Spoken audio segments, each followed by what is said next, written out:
Assalamualaikum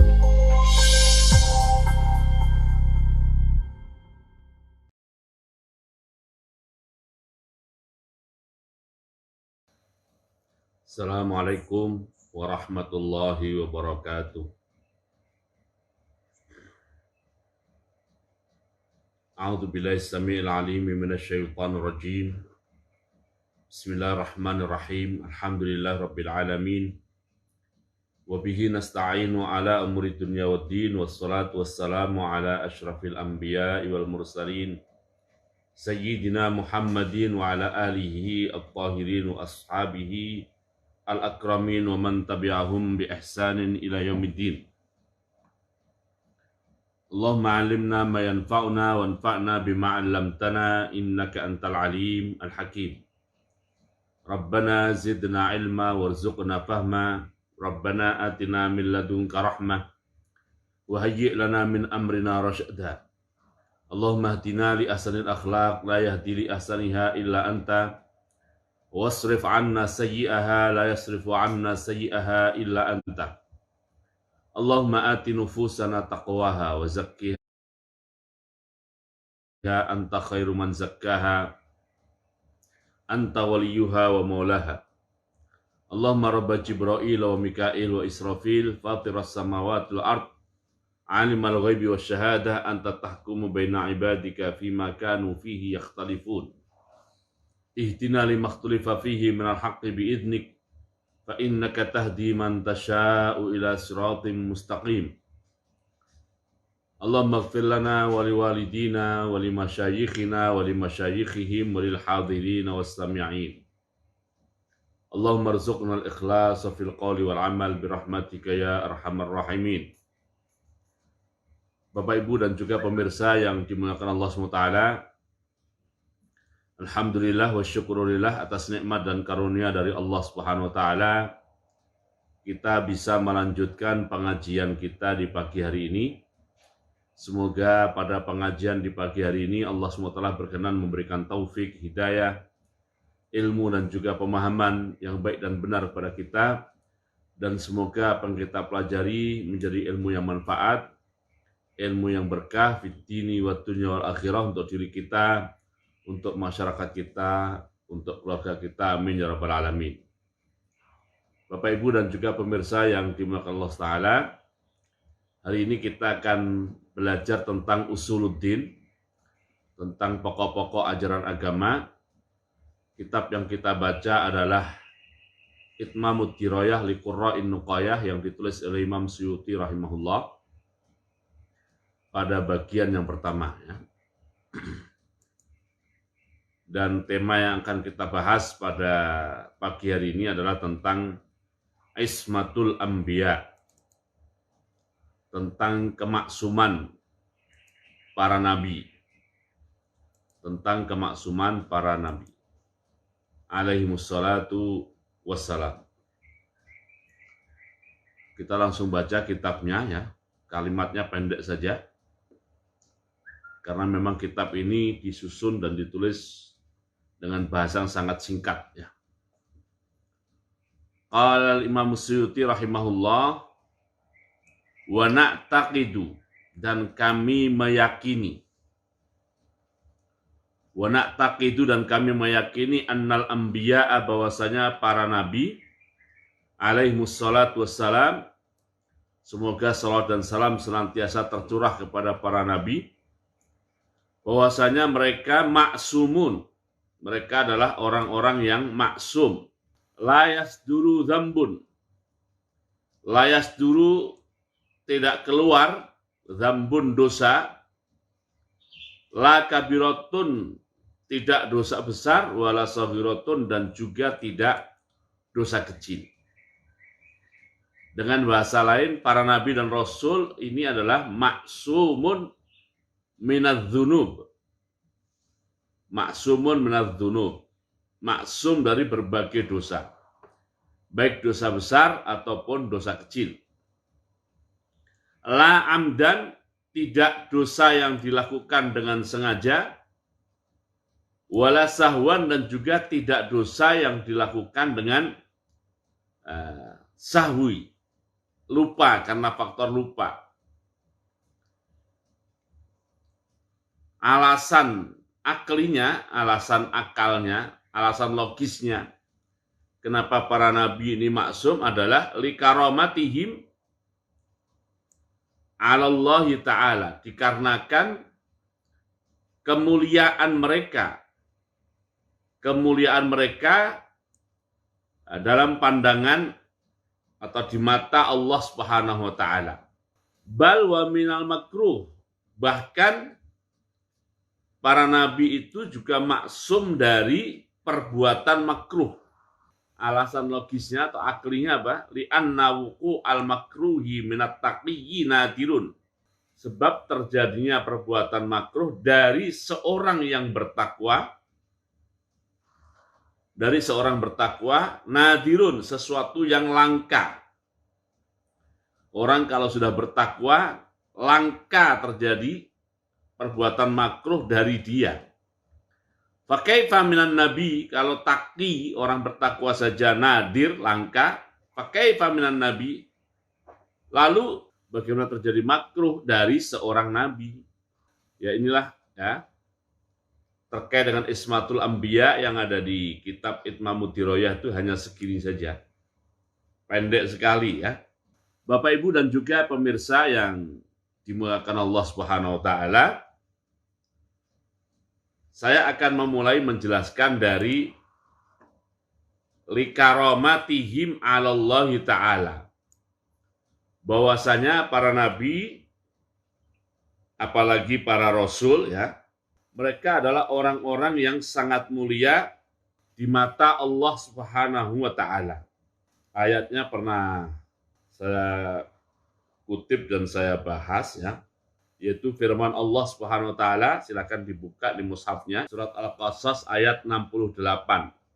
Allah berfirman, a'udzubillahi minasyaitonir rajim ya. Wa rabbuka yakhluqu ma yasha'u wa yakhtar. Ma kana lahumul khiyarah. Subhanallahi wa ta'ala amma yusyrikun. Ya. Terjemah resmi ya, dari Kementerian Agama adalah wa rabbuka yakhluqu ma yasha'u ya. Ma yasha'u wa yakhtar. Allah menciptakan apa saja yang Dia kehendaki, wa yakhtaru, dan Allah SWT memilih. Bapak Ibu dan juga pemirsa yang dimuliakan Allah Ta'ala, di surat Al-Qasas ayat 68 ini ya, Allah SWT menginformasikan kepada kita, memberitahukan kepada kita bahwa Dia Allah adalah zat yang mencipta apa saja yang Dia kehendaki. Apa saja yang Dia kehendaki. Lalu dari yang Dia ciptakan, Allah SWT memilih. Tentu yang dipilih oleh Allah SWT ini, adalah yang terbaik, Allah SWT diantaranya adalah menciptakan manusia, mulai dari Nabi Adam alaihissalam dan keturunan-keturunannya. Jumlahnya nggak tahu ada berapa miliar, ya kan? Mulai dari Nabi Adam alaihissalam sampai kiamat nanti ada berapa miliar? Ya, kita tidak tahu. Sekarang saja diprediksi manusia yang hidup di atas atau di permukaan bumi ini ada 7 miliar sekarang ini, ya. Nah, kalau dari Nabi Adam alaihissalam sampai kiamat nanti, wallahu alam ada berapa miliar. Nah, dari sekian miliar ciptaan Allah itu, Allah pilih dari mereka manusia-manusia pilihan. Manusia-manusia pilihan, bahasa di sini adalah yakhtar, Allah pilih. Nah, yang Allah pilih adalah menurut atau berdasarkan sebagian riwayat ada 124.000. Tentu sangat kecil dibandingkan sekian miliar, ya kan? Kurang dari 1%, jauh kurang dari 1%. Ada 124.000 yang oleh Allah SWT ditetapkan atau diangkat untuk menjadi nabi. diangkat untuk menjadi nabi. Nah, berarti yang 124.000 berdasarkan riwayat ini adalah orang-orang yang mulia, orang-orang mulia di mata Allah SWT, walaupun seluruhnya Allah yang menciptakan, tapi Allah pilih-pilih. Nah, sebelum saya lanjutkan tentang milih manusia ini ya, Allah ciptakan umpamanya ya, Allah ciptakan dalam satu tahun ada 360 malam. Ada 360 malam. Dari 360 malam itu, Allah pilih ada satu malam yang dikenal dengan nama Lailatul Qadar. Di mana Lailatul Qadar itu khairun min alfi syahrin. Ada 360 hari dalam arti siang.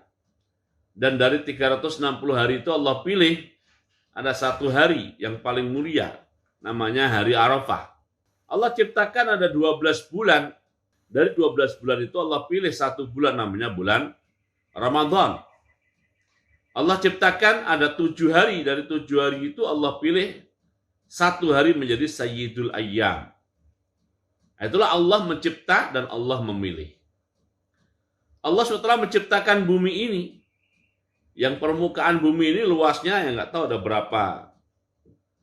berapa ribu ya kilometer persegi ya, atau berapa juta kilometer persegi.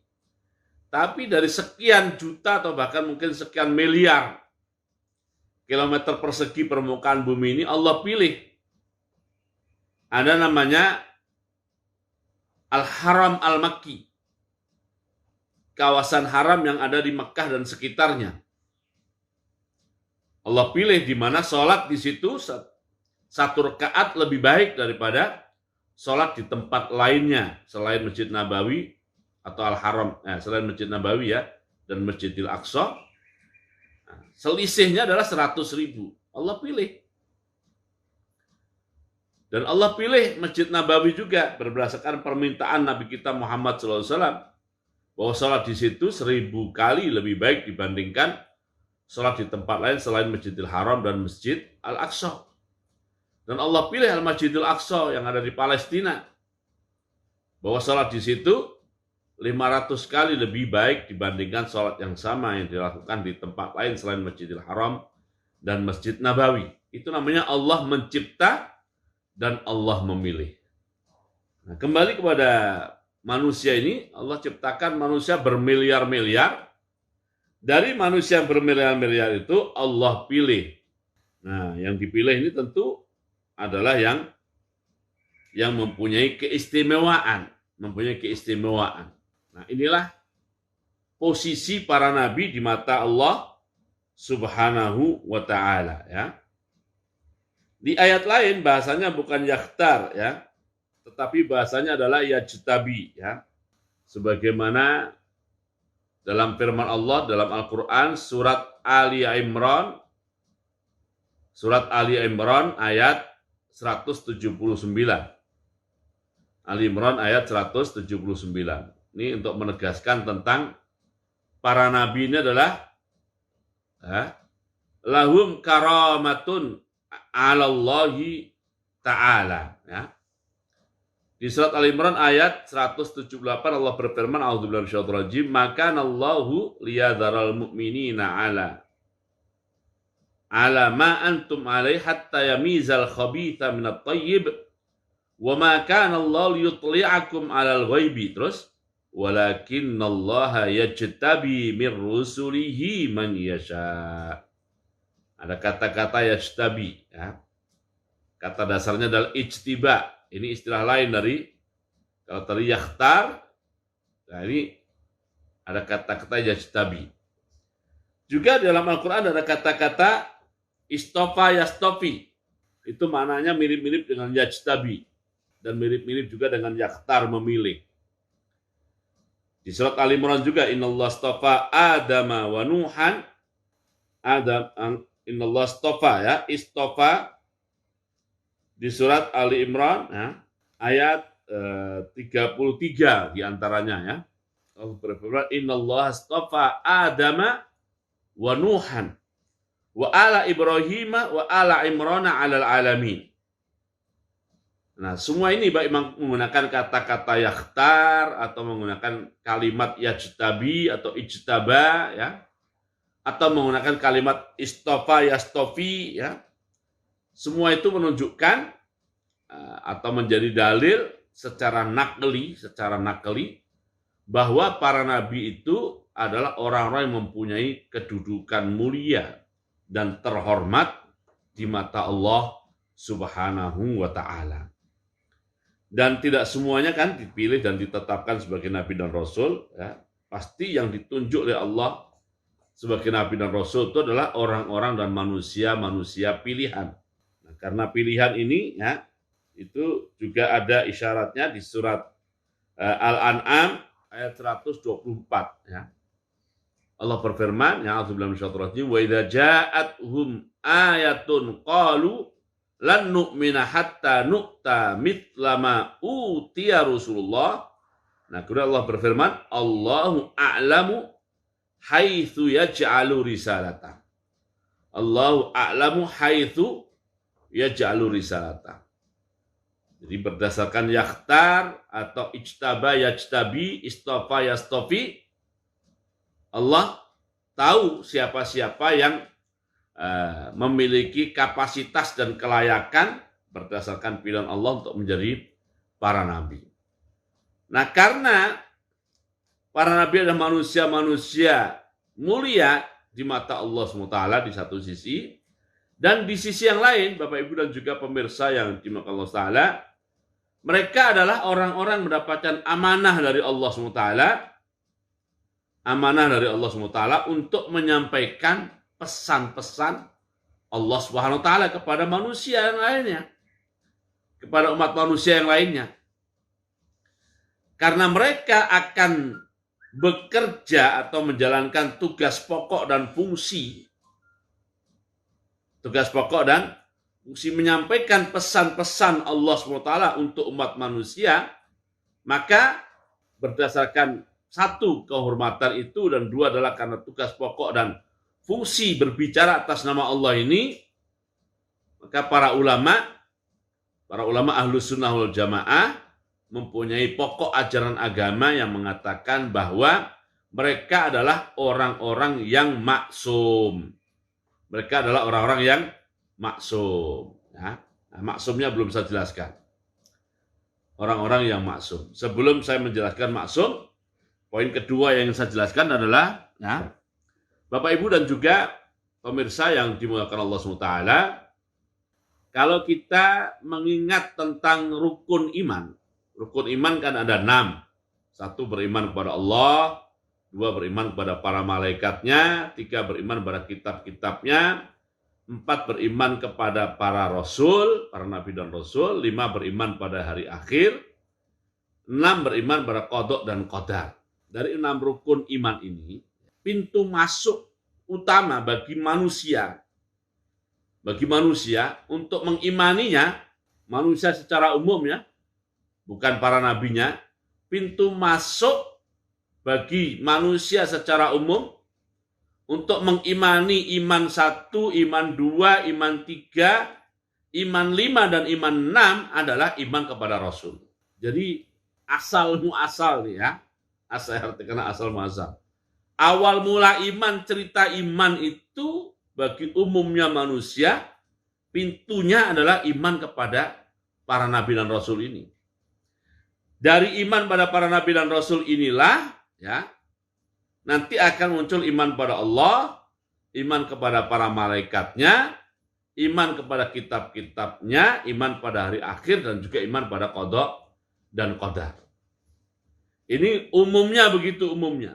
Kenapa kok bisa begitu? Jadi begini Bapak Ibu dan juga pemirsa yang dimuliakan Allah Ta'ala, awal kisah iman itu kan tiba-tiba ada seorang manusia yang lahiriahnya manusia dia itu sama dengan manusia lainnya. Dalam arti sama-sama lahir dari rahim seorang ibu, ini umumnya ya kan. Yang dikecualikan kan sedikit ya. Sama-sama dikandung oleh ibunya 6 bulan. sama-sama makan, sama-sama minum. Intinya dalam banyak hal, manusia ini sama dalam banyak hal. Tiba-tiba ada satu atau sebagian dari mereka mengklaim, mengaku bahwa dirinya itu diutus oleh Allah untuk menyampaikan amanat dari Allah. Tiba-tiba begitu. Ya kan? Ini kan awal kisah iman itu kan begitu kira-kira. Jadi kenapa tiba-tiba ada orang mengklaim atau mengaku bahwa dirinya oleh Allah diangkat menjadi nabi dan atau rasul untuk menyampaikan amanah dari Allah SWT disampaikan pada umat manusia. Maka dari cerita ini, manusia-manusia yang selain nabi dan rasul tadi melakukan asesmen atau uji. Uji kelayakan atau uji kepatutan. Uji kelayakan atau uji kepatutan terhadap sosok yang mengaku-ngaku itu. Kepada sosok yang mengaku-ngaku itu. Nah, di antara ujiannya itu ada, pertama yang melihat background dan latar belakang yang mengaku sebagai nabi dan rasul itu. Siapa dia? Background dan latar belakangnya, historisnya dia itu siapa? Itu akan dibaca gitu ya, direview secara mendalam, diteliti secara mendalam. Yang substansi penelitiannya adalah, pernahkah orang itu mengalami satu kasus peristiwa di mana dia berkata bohong.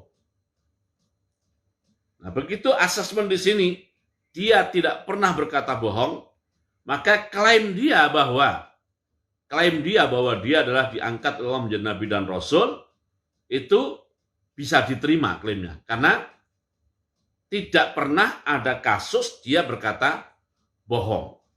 Berarti dari sini Bapak Ibu, kan ada semacam kesadaran dari seluruh manusia bahwa untuk membenarkan seseorang itu menjadi nabi dan rasul, ya harus tidak ada catatan pernah bohong sama sekali.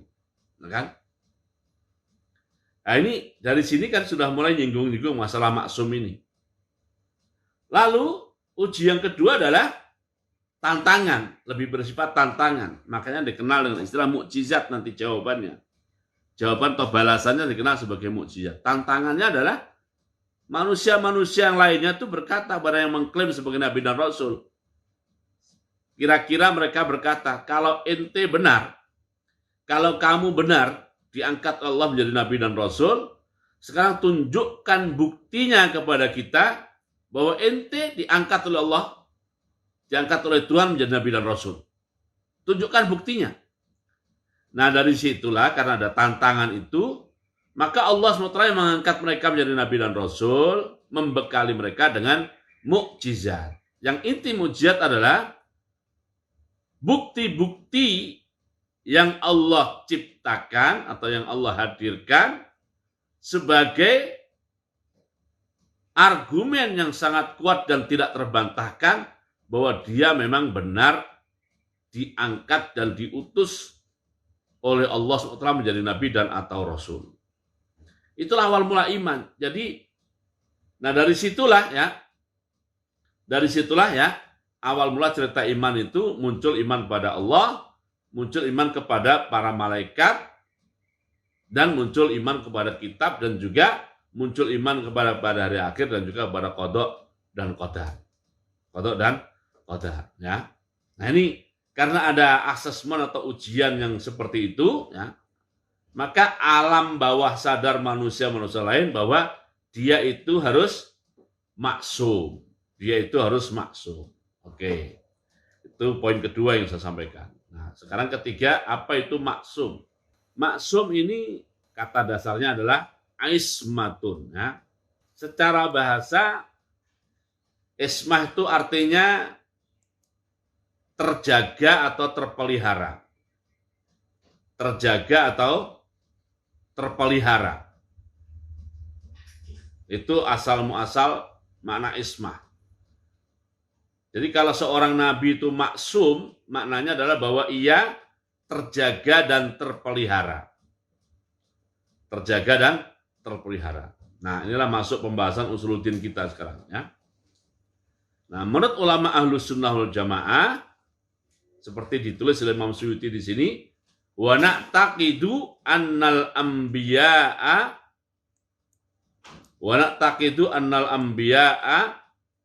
alaihimus salatu wassalam ma'sumun. Kami orang-orang Islam mengikut pendapat dan pandangan ulama Ahlus Sunnah wal Jamaah meyakini bahwa seluruh nabi, khususnya Nabi Muhammad SAW tentunya, seluruh nabi adalah orang-orang yang terjaga dan terpelihara. Orang-orang yang terjaga dan terpelihara. Nah, ini sampai di sini oke ya, ulama Ahlus Sunnah wal Jamaah.